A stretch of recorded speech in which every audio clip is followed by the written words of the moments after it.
Hey everyone, welcome back to Tech Drive Innovator.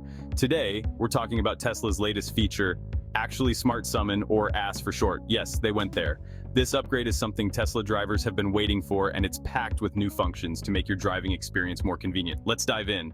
Tesla has finally rolled out its Actually Smart Summon feature after multiple delays. This feature allows you to remotely control your Tesla via the app, commanding it to drive itself to your location or another set point, all with the press of a button. Picture yourself walking out of a busy store, and your Tesla rolls right up to meet you, thanks to the Come to Me option.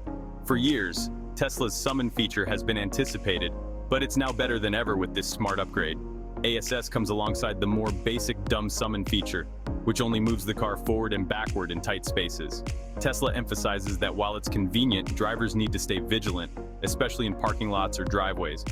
Early user reviews are already rolling in, with one driver calling it super impressive.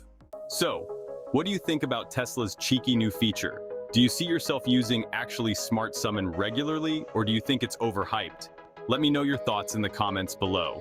If you found this video informative, make sure to hit the like button and don't forget to subscribe to Tech Drive Innovator for more Tesla news tech updates and reviews. Tap that notification bell so you never miss a video.